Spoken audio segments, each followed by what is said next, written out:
Hello, everyone. Visiting the banks is so passe, especially for the new generations. Nowadays, it takes not more than a minute to make payments or even money transfers or big things like investments and many, many more. All thanks to the advent of neobanks. When it comes to handling money, we've come a long way, haven't we? Well, good evening, everyone. I am your host, Anagha. Welcome to Neobanking, a game changer in financial services. But before we jump into what is in store, we would first like to introduce Tether. Who are we? In a nutshell, we are fintech enthusiasts, but there's more.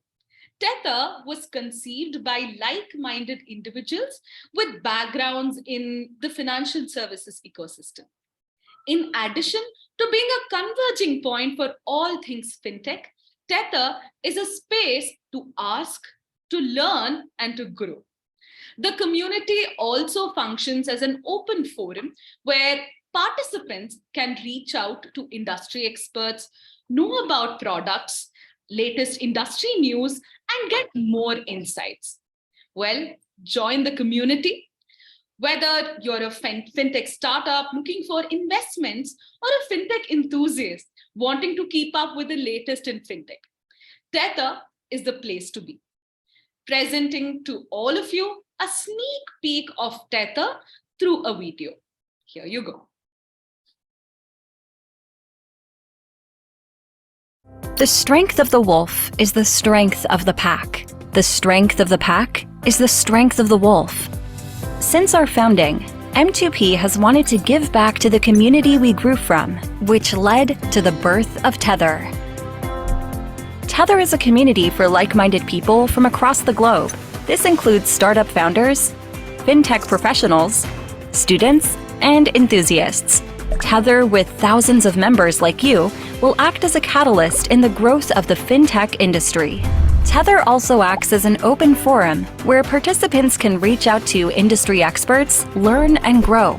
You can achieve mentorship from industry leaders, mentorship for funding, an opportunity to network with peers, and access to a world of events apart from a host of services. Join your peers today. Grow together, tether together. Log on to www.tether.community to become a member. The link is now available on the chat section of the screen. So, from opening an account in minutes to using a digital card for online and in-store purchases, neobanking gives you the power to bank on your own terms. With neobanking, individuals and small businesses can access financial services that were previously unavailable. So in that sense, enabling growth and success. Now to discuss neobanking's impact on the future of financial services, let's welcome Dr. Jasmin B Gupta. Dr. Jasmin B Gupta is a fintech luminary with nearly 2 decades of expertise in the field. As the co-founder and CEO of India's first financial platform for women, Jasmin is leading the charge to make LXME or LXME the country's premier neobank for women. With a triple gold medal in MBA and a PhD in financial inclusion and digitization, Jasmin possesses a wealth of knowledge in customer and digital banking, strategic fintech alliances, and is a top-performing banker. Jasmin's initiatives have won several awards and accolades for her work, including Top 100 BFSI Game Changer CXO 2022, Young CEO of the Year, and Fintech Leader of the Year 2022, among others. Hearty welcome to you, Dr. Gupta. Hi, thank you so much, and so happy to be a part of Tether community and looking forward to some great conversation here with the members who've joined. Thank you so much. Thanks a lot for that. A quick note to the audience before we move any further. Any questions that you might have for our speaker, please share them on the Q&A section. You can find it at the bottom or at the right-hand side of your screen. We will answer them during our Q&A session very, very soon. On that note, let us flag off the webinar. This is Neobanking, a game changer in financial services with Dr. Jasmin B Gupta. Dr. Gupta, to start off, now we're speaking about neobanking, and the webinar itself says a game changer. So we're also seeing increase in adoption of neobanking itself. So what would you say is, could you actually just throw some light on this increase in adoption? And also, how is it impacting the traditional banking institutions, not just in the country, but also across the globe? So over to you. Great. So I think let's start with taking a tour of how neobanking actually came about across the world. And of course, then move on to what's happening in India. Right. So neobanking started in 2015-16 in UK. And Revolut, Monzo, these were amongst the first few neobanks that came up. Of course, the models of neobanks that existed in UK and of course the rest of the world and the way they exist in India are all very different business models, which we will definitely look at what is the difference is all about. So it all started with Revolut, Monzo in UK. Gradually, it spread to Europe, and N26 emerged as one of the finest neobanks of Germany. And I think that's how it spread to US, Chime in US, and then of course in China. And 2021, or I would say 2021, the peak time of the pandemic was when neobanking actually emerged in India. Okay, now when we look at the UK models or the models that exist in Singapore or Hong Kong, Malaysia, I think there the central banks have started issuing specialized licenses for neobanks to operate at par with the entire banking and financial system that they have in place in the country. And that's how I think the neobanks there have been able to scale up with millions of customers dealing with them. Now, in India, of course, the regulatory system is very different as compared to all these countries. And hence, neobanking emerged in India on a partnership model. So, of course, we have the traditional banks, whether we look at the public sector banks or the private banks or the new versions that came in 5 years back, the small finance banks and the payment banks, right? So, just a minute. So, I think while there was no clear regulatory guidelines on neobanking in India, I think fintechs, because they are very innovative in nature, they actually initiated a partnership model wherein, based on the licenses of the existing banks, the neobanks can consume the APIs and start offering their services as a very different customer interface with a very different customer experience in a very customized version for their customer base. And that's how neobanking emerged in India. 2021, we saw 4 large neobanks that came up in India. Yeah, the first is NeoX. I'm sure most of us would have heard about NeoX. And yes, I was honored to launch NeoX as the neobanking and digital banking head of Equitas. And it became one of the fastest growing neobanks. I still know it is a world record of acquiring 1 million customers in just 9 months. Yeah, and I think that's the fastest record of any neobank all across the globe. Apart from NeoX, there was Jupiter. Apify, both powered by Federal Bank. And the third that came in, the fourth one that came in was Frio. Again, Frio was launched by us from Equitas. So I think these were the four major neobanks. Now, again, when I say neobanks, neobanks is a very specialized term. Many a times we have seen fintechs using, and I would go to the extent of saying abusing the word neobank, because every fintech is not a neobank, right? Because neobank requires a particular model to function to be classified as a neobank. So for me, I would say these are the four major neobanks that we saw emerging in India in 2021-22. And of course, Gen Z and millennials have taken up neobanking in a big way. And there is a reason to it, of course, because I mean, even if you ask the audience, I think in the audience also, nobody would have visited a physical branch in maybe, last 1 year, maybe once a year. So when we ourselves are not using physical branches, I think 10 years from now, the branches and that model may not even exist. Because when we talk of millennials, of course, millennials are people who are digital savvy.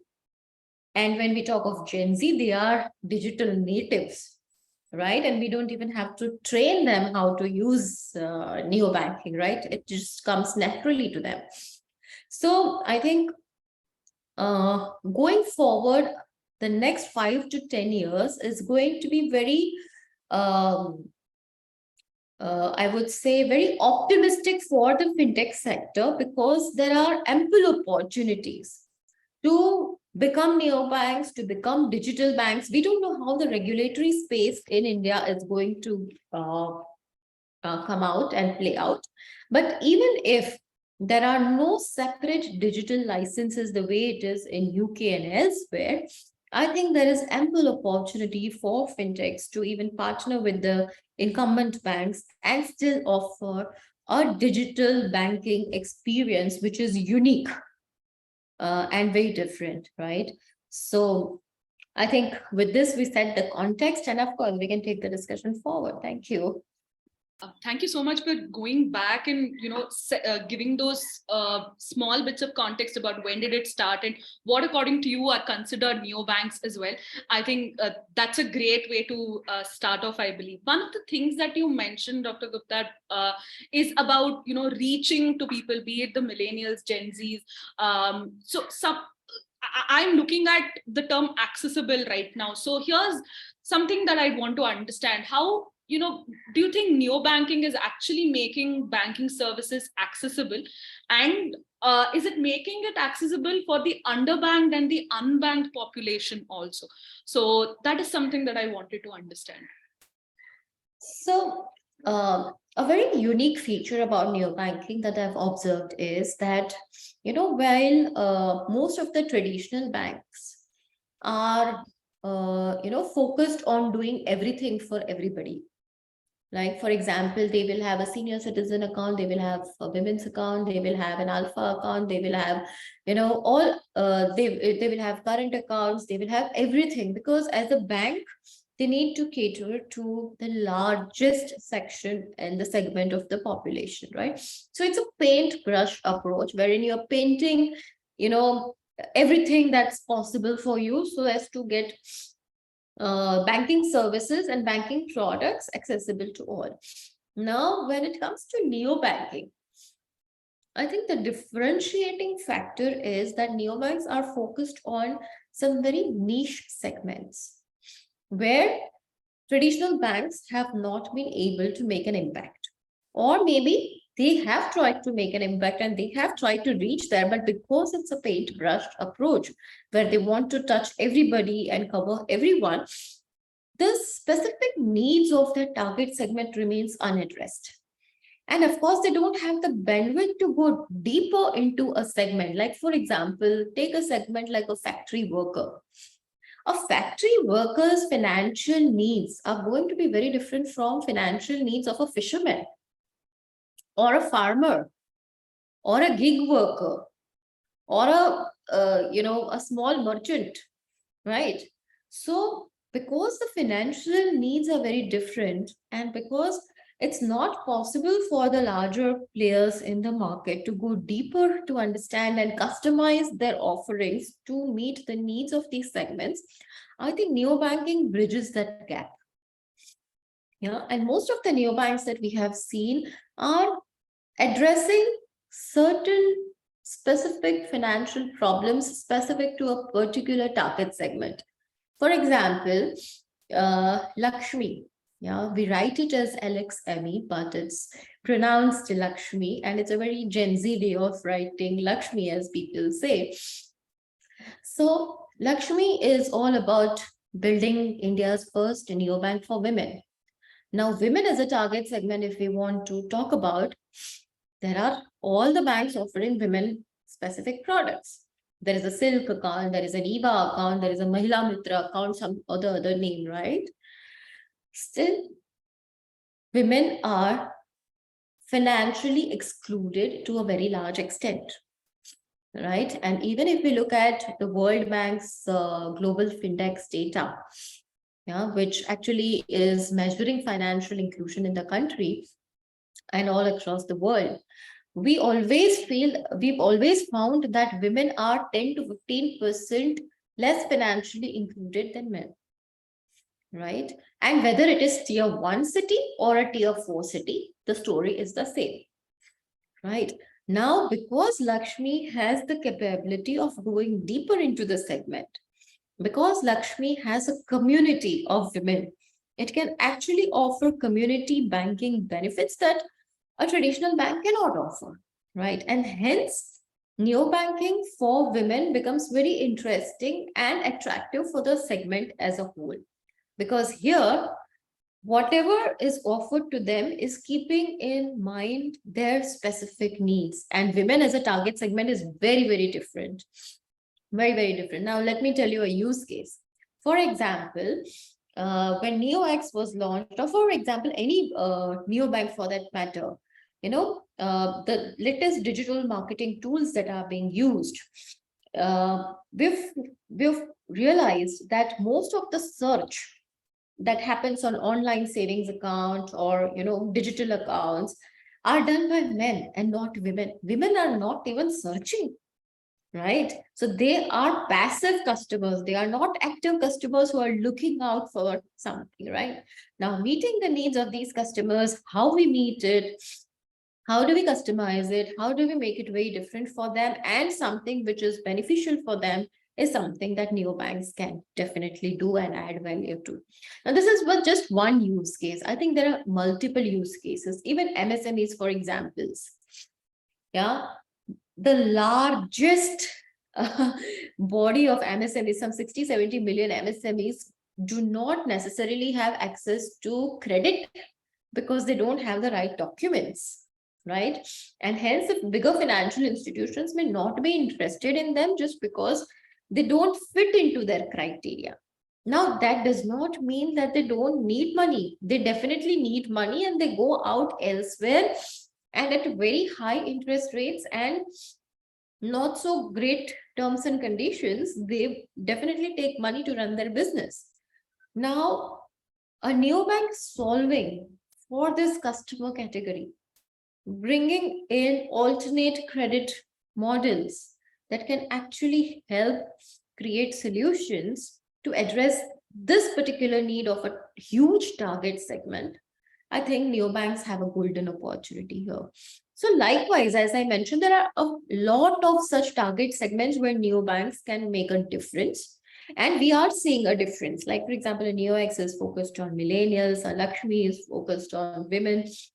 Yeah, so a Jupiter is focused on a salaried segment. So there are neobanks which are catering to specific segments.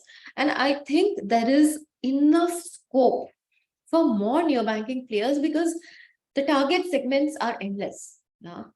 That the needs of students are very different from gig workers. The needs of factory workers, as I said, are very different. I think there is a whole lot of activity that can be done even for the underprivileged people. The people who actually, your domestic help, your cook, your driver, they are not necessarily financially included. And when they need loans, where do they go? They will come and say, ma'am, 2,000 रुपए का loan दे दो, 10,000 रुपए का loan दे दो, ये चाहिए वो चाहिए. They will ask the people where they are working because they don't have access to credit, right? So a lot of things can be done through the neobanking model. This is quite insightful, Dr. Gupta. No, but actually, one of my questions, the next one was about Lakshmi, of course, and thank you so much for explaining, especially from the MSME point of view and giving us those small examples as well. So I think that gives us a lot of insight. So while setting context in the beginning, you mentioned about how, especially in India, with the fintech startups and their emergence, so there's a lot of platform, there's a lot of space that is actually there for neobanking. So that's basically my next point that I wanted to understand. So what exactly are the role of these fintech startups in driving the growth of neobanking in India specifically? So what would you say would be the role? No, I think it all starts with the customer first. And I think that's where I would say fintechs have an edge over traditional institutions, because while traditional institutions are focused more on products, ye product bhi hai, ye product bhi hai, ye product ko push karo, all the products that they can try to fit in the market segments and capture the market segment. I think the approach of fintechs is usually from the customer first. Okay, this is the target segment that I want to work for. Let me first look at what the customer needs. So rather than a product-centric approach, it starts from a customer-centric approach, right? And that makes a whole lot of difference. Now, let me add the Lakshmi story to, just give you more insights onto it. So Lakshmi, as I said, it's for women, and women are passive customers. Yeah. And of course, research also says, in fact, we had done a Lakshmi Women Power survey last year, and which had very shocking statistics, right? So women, the financial literacy levels of women are extremely low. Yeah, till the time they are not even literate, they will not even start their, money journey, right? So the first thing that we do at Lakshmi is to educate the customer. Yeah, so we say we have a 4E approach. And the first E actually stands for education, because till the time our customer is not educated, we are not going to be able to sell anything to them, because they don't even know whether they have the need for it or not. Right. So whether it is investment products, savings products, loan products, insurance, maybe they don't even know it, that they need it, right? So financial literacy is the most important thing. We have gamified learning. We teach them money and finance through playing Housey, Wordle, and games.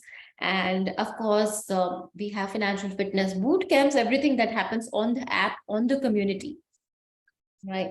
And it's a very vibrant community where women can ask a lot of questions. And this is a women-only community, men are not allowed. Definitely, it's a Lakshmi is open to everybody. Lakshmi is not just for women, it is focused on women, but it is for everyone. But the community is a closed community only for women. And this is important because women want a safe space where they can ask the silliest of questions in the world that they may have related to money and still not be judged for it, right? So this is a safe space. They ask a lot of questions. They learn a lot of things. We have money coaches. We have evangelists who actually help them on their money journey. They help them address their questions. And we have real challenging use cases. And we really come across very amazing personal stories, which are stories of grit, stories of resilience, stories of women becoming independent, stories of what women go through in all walks of life in India, right? And again, when we talk of women, it's not just about one segment. Within a women's segment, we have a salaried, we have a self-employed, we have a homemaker, we have a homepreneur, we have all multiple kinds of categories, right? And their needs also differ. So it is like within a target segment also, you will look at the various personas that you need to actually meet the needs, and you need to, customize your offerings to suit their requirements. So engagement is the second E that I was talking about, and that comes through the community. So whatever, I think you guys are doing wonderful work through your community. Similarly, Lakshmi has its own community where women come and talk about money and finance and, upgrade themselves. And the third is, of course, the easy do-it-yourself products where you can take loans in 2 minutes and open account in 5 minutes, and it's all digital end-to-end. So it makes it very easy for them to even, take to those products. And the fourth is, of course, because it is a women-specific thing, the emotional aspect is very, very important. Now, that is not easy. And that is something that bigger institutions can't do because they cannot do it. Bringing the emotional aspect in a digital format is not easy. Yeah, but because there is a segment where the emotional connect is important, we definitely try to build in Lakshmi so that the entire holistic approach of any customer who's wanting to do business with Lakshmi is 360-degree holistic experience. Now, this is what differentiates a neobank from a regular bank, where you go, you open account, you start putting in money and you start dealing with it. It's just that versus this.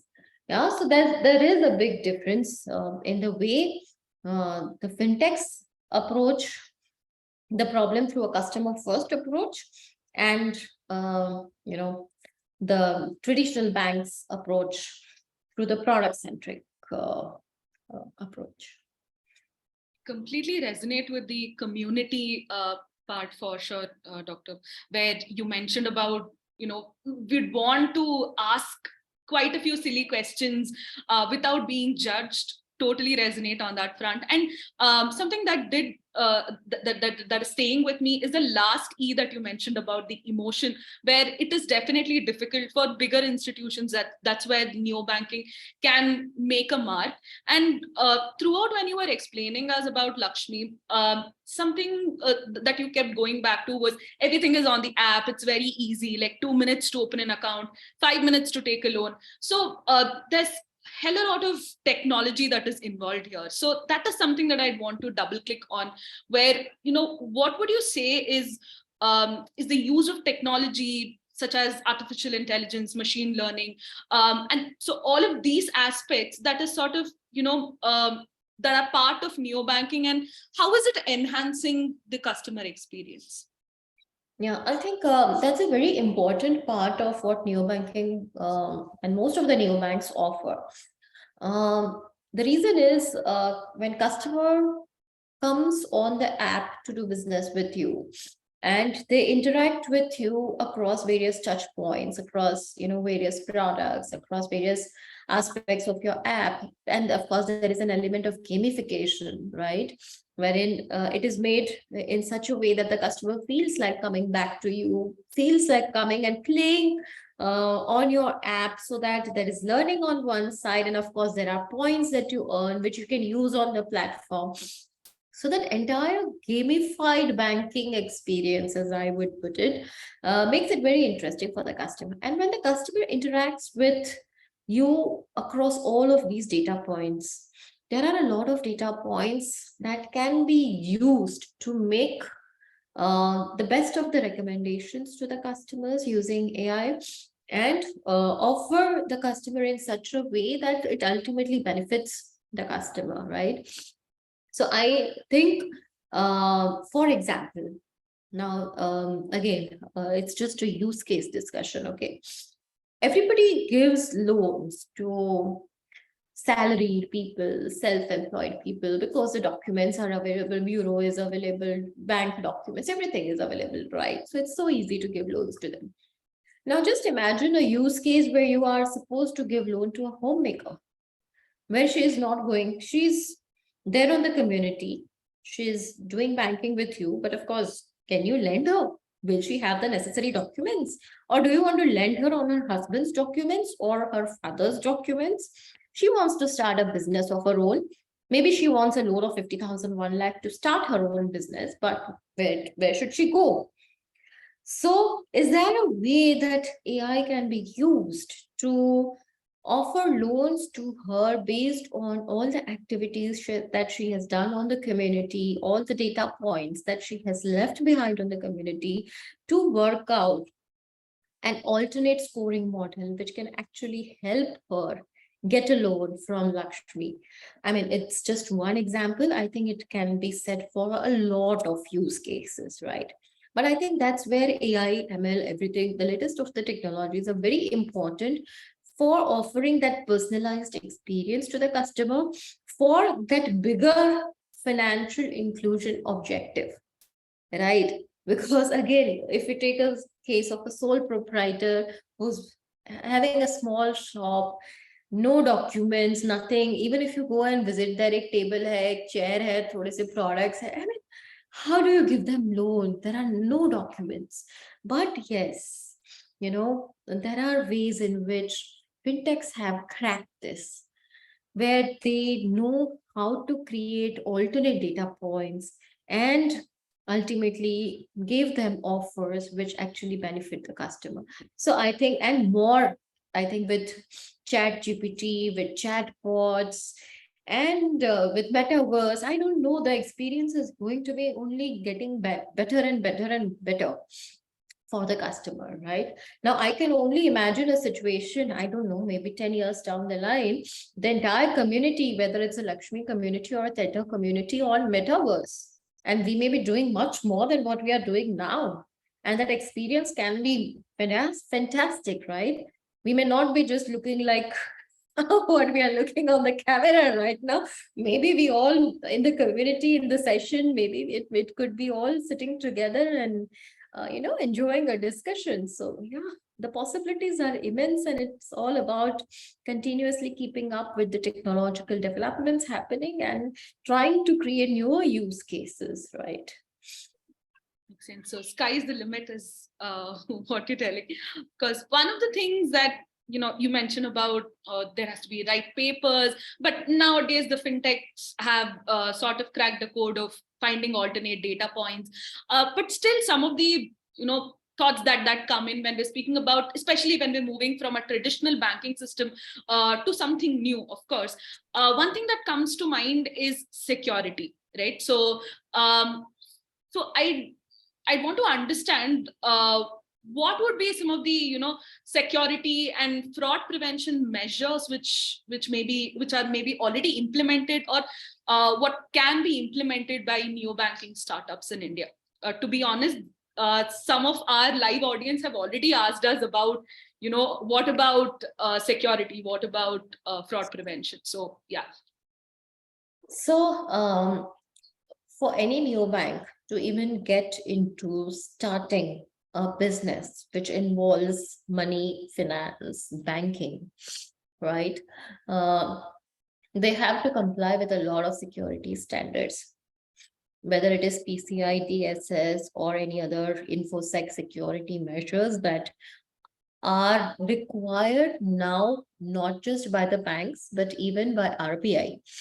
So for any neobank to launch a product, even along with a partnership with a regular bank, they have to comply to all of the security norms. They have to get them certified. They have to meet the audit norms, the time to time regular audits that are required.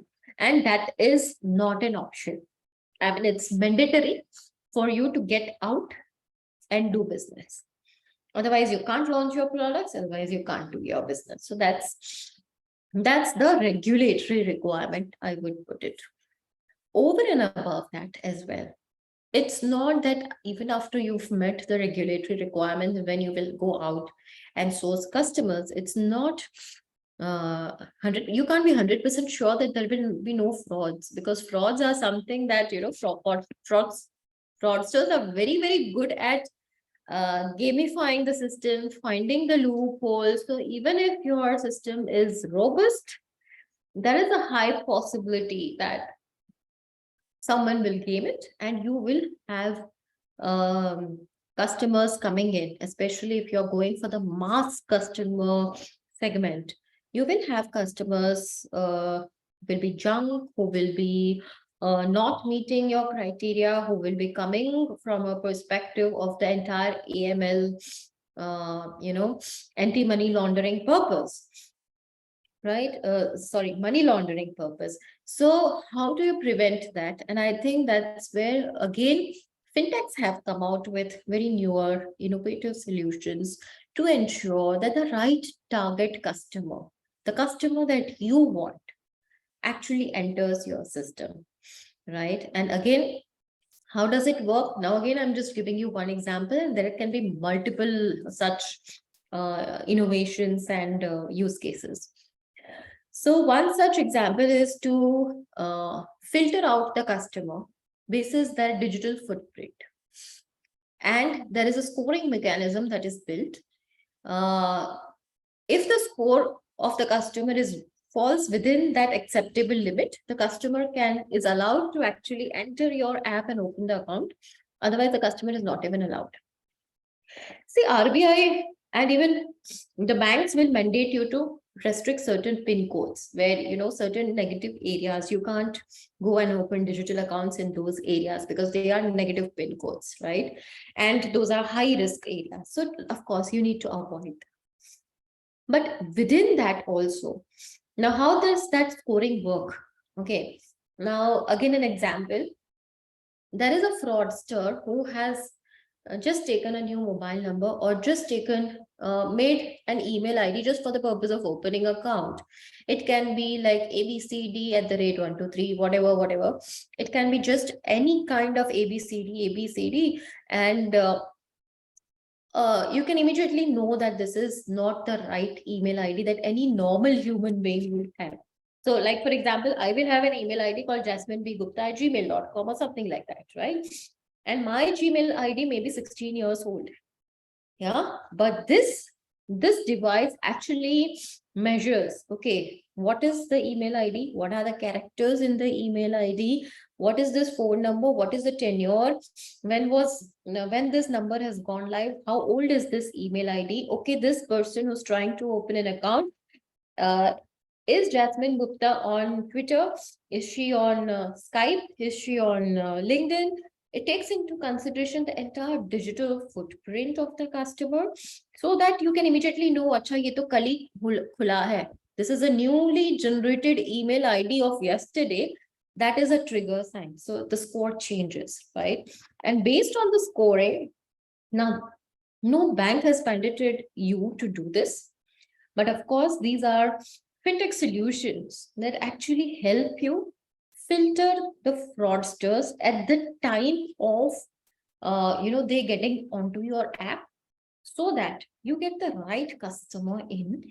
And because see, once a customer is in and you get into a damage control mode, is a very, very difficult journey rather than to prevent such customers, right? So I think this is again just one example, but apart from meeting the security and the regulatory norms, I think fintechs should create their own fraud management solutions, risk management solutions as well. Again, from a banking perspective, I can add that neobanks will, while they are not directly regulated by RBI or the regulator, indirectly through the partnered bank, they will definitely be monitored, right? So the risk and compliance departments of these banks, of course, are highly vigilant towards the customers who are coming in through the fintech partnerships.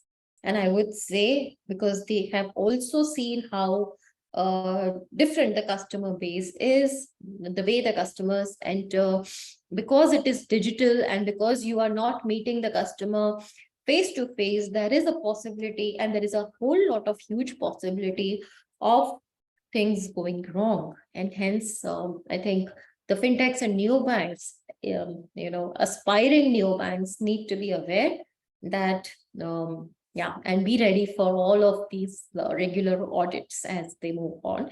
And yes, every fintech should have a risk and compliance officer, I would say. I think we'll take that as a suggestion for sure. So now that we're speaking about, uh, acquiring the right customers, and when you spoke about once I get the customer, it's important that we actually work for them, or there are different products available for them. And in the beginning, when you were speaking about Lakshmi as well, spoke about educating them, then having an engagement. So my question, I just want to double click on that bit again, is, what would you say is the potential of neobanking to drive economic empowerment, especially for women? And then I want to extrapolate it to the marginalized communities in India also. So what would your thoughts be about that?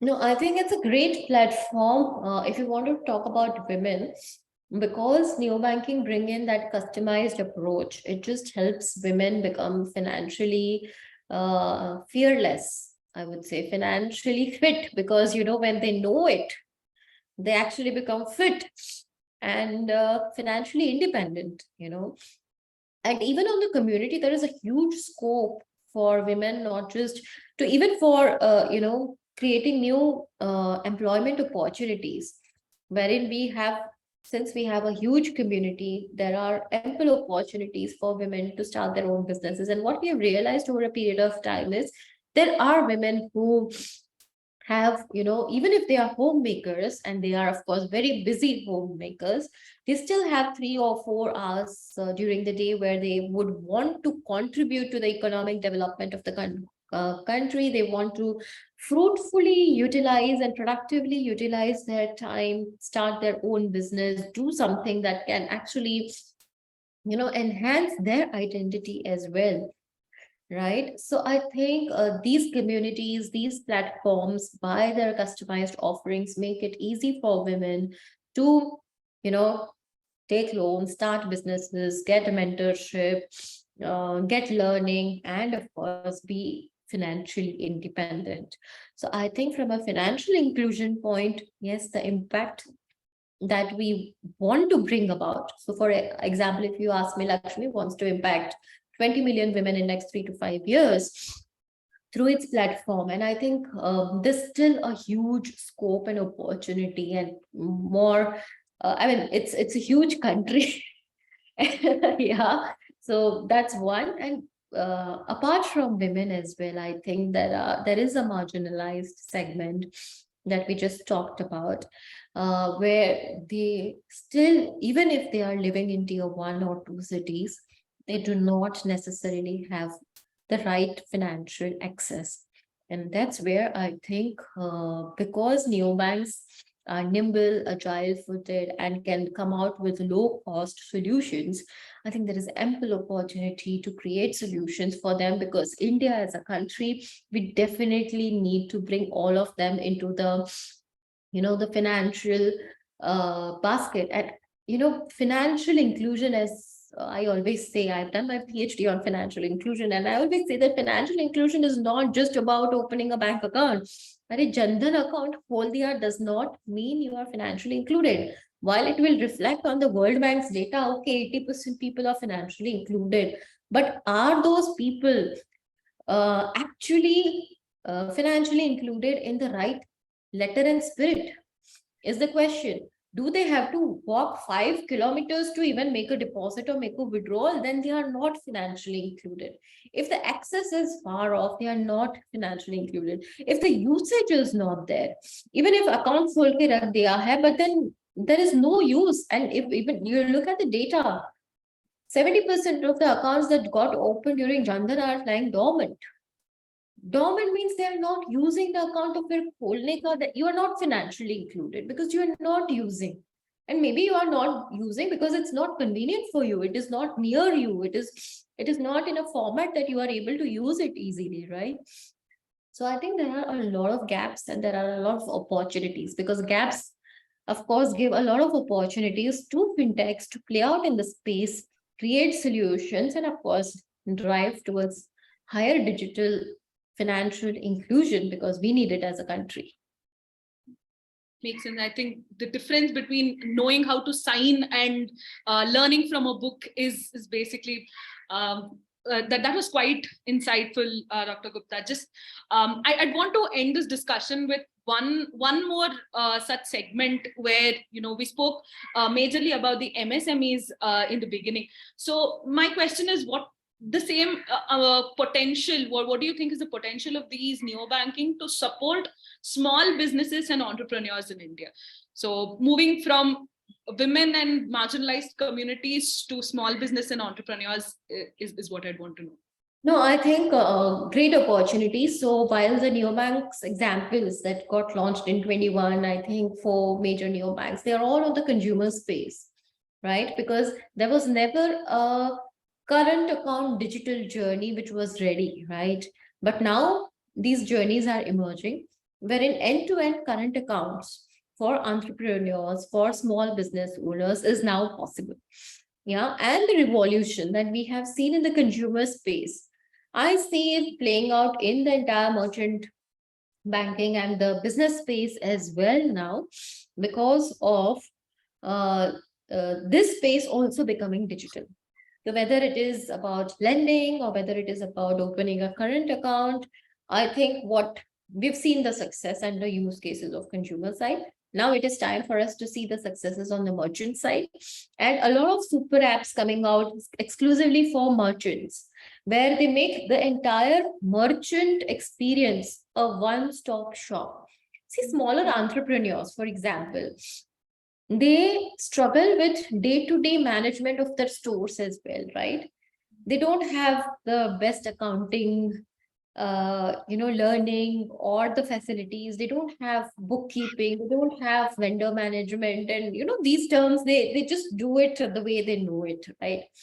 So I know of a lot of fintech use cases that offer all of these services, the entire store management on a digital platform, so that all the GST wala aspect, the vendor supplier management, the bookkeeping management, the storage capacity, the storage management, the stock, raw materials, so that our processing, whatever is required, I think entire thing is on one app, one super app. Yeah. And it makes it so easy for the small business owner to manage all the functions. Some of the functions, they are doing it for the first time because this was never even thought about, that ye bhi karna padta hai business chalane mein, right? So I think they are learning, they are adopting technology fast. And because they are using all of these, I think a lot of alternate data is getting generated, which is now going to be used for lending, right? So I think the space is completely energized, and the whatever 50-60 million MSMEs who are without access to finance, I think the next 5 years we are able to make a dent in that universe. Quite exciting as well. Thank you so much for that, Dr. Gupta. Today, you have piqued our curiosity about ideas and working towards making them into a sustained reality for sure. So also, audience, when one's curious, one definitely asks questions. So now's the time to take a few of them from our live audience as well as from our community members on social media. So we already have quite a few questions on the Q&A section. Actually, quite a few of them Dr. Gupta has already answered before, but we'll keep the questions coming in, as in how much ever time that we have, we'll definitely take those questions. So Dr. Gupta, here's one question from our social media though, where so till now we've been speaking about potential and sky is the limit. So question goes like this, where what are the challenges neobanking startups face in India? So any maybe in pointers, would you want to tell us a few? Oh, it's a long list of challenges. There is no one single challenge. Yeah, a lot of challenges. See, customer acquisition is not going to be easy. So there is going to be a challenge on the customer acquisition front. Because when you are doing digital, as I mentioned, You have to have the right technology to help you and support you to get the right customer in, who is your customer, right? Second challenge, of course, I don't want to talk about the funding winter. I think everybody is aware about that. So no point talking that. As long as your idea and concept is really worthwhile, I think you will definitely find investors. Second is, I think technology is continuously evolving. And what was relevant yesterday is not going to be relevant today. And I think fintechs will have to be the front runners when it comes to technology and technology adoption. So yeah, yes, a few startups, initial stage, in the early stage, some startups may face a challenge with respect to talent acquisition as well. Yeah, because of course, human resource is a very important resource, and to get the right talent in a new early stage startup is a challenge. And of course, managing the attrition and the aspects related to HR can also be a challenge. So these are just some of the few challenges. As a founder, as a co-founder, I think your challenges are always much more than, um, the traditional jobs that most of the people are used to doing. So yes, so whether it is a neobank, whether it is a non-neobank fintech startup or a non-fintech startup, I think the founder-related challenges remains the same. Yeah, you need to be 360-degree. You need to know everything. You need to know marketing. You need to know tech. You need to know product. You need to know HR. You need to know fundraising. You need to know everything. There's one more question from our live audience. So this is Shruti Rajiv asking this question. People like to talk about banks versus neobanks. So is that actually a wrong lens considering there is a convergence point towards both? So what is your thought on that? So I think there is nothing like a bank's work versus neobanks, because even when you are working with a neobank or you are a customer of a neobank, indirectly you are a customer of a bank, right? Because it is a partnership model. Neobanks don't have their own licenses. So you are actually the customer of the bank, which is supporting the neobank, right? So all your transactions that you do on all your banking related transactions that you do, all the transactions on the account statement, everything that you do is on the bank, which is at the back end, while the neobank is, of course, the consumer of the APIs and offering the services to you, right? So there's nothing called a bank versus neobank. It is only for us to understand the difference as to what each one brings to the table.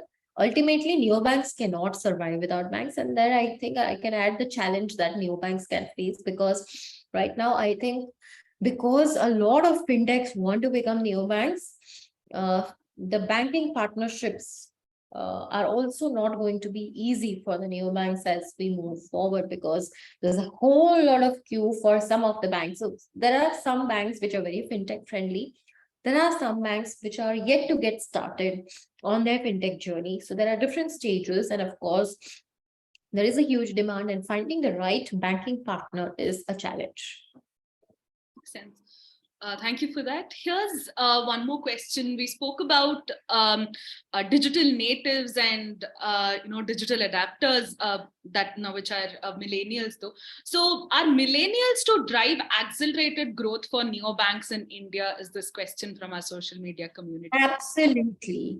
Because by starting from now to next 10 years, millennials are the most wealthiest of the generation, right? Because the earlier generation would have retired and the Gen Zs have just started off. The millennials are the generation who would have, have the resources to support the growth, to invest, will be the, will have the maximum money, as I would say. And yes, definitely, because they are digital savvy, they are definitely going to drive the growth of neobanks. In fact, if we look at the data, I think millennials have been the early adopters. Yeah, because they are the ones who have money, and they are the ones who are digital, and they know now how to use their money. Makes sense. So a lot of catching, a lot of money is what we're speaking about. Just to close our Q&A session, here's one last question from our social media community as well.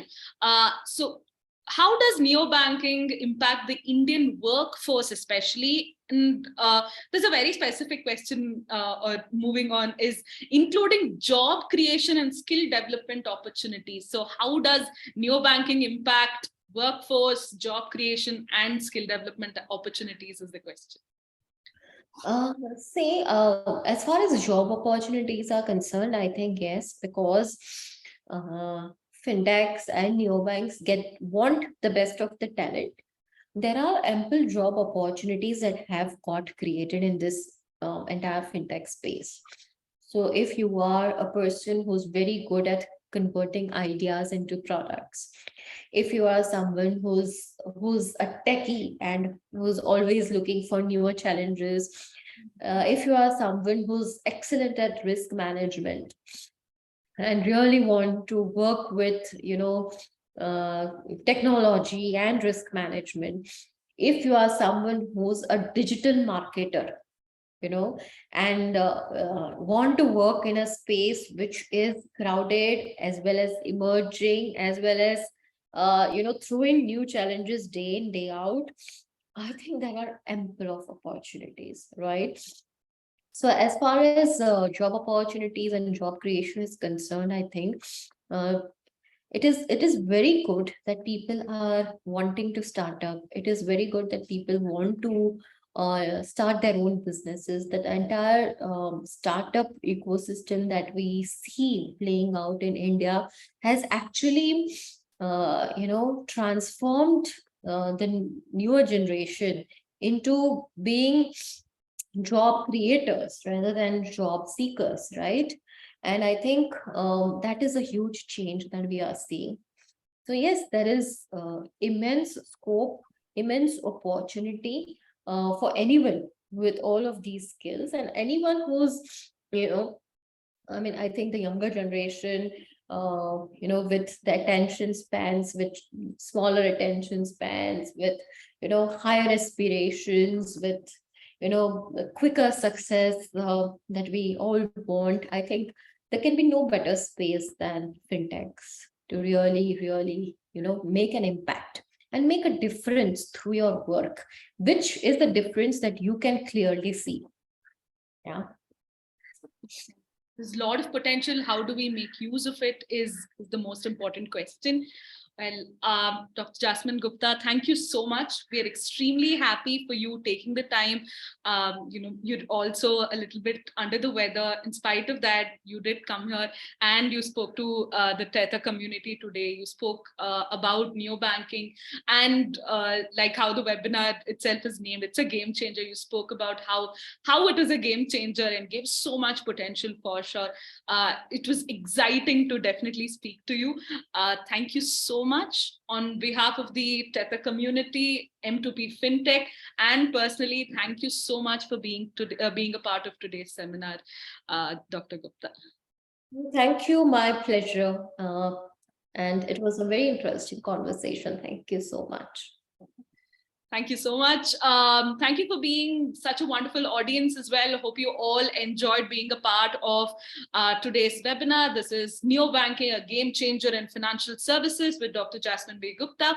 Do catch up on all the action at Tether community on www.tether.community, and do not forget to log on to our website to join us as a member. The link is on the chat for you. I'm your host, Anagha, signing off for today. Wishing you all a very happy weekend. It's a wrap. Thank you so much.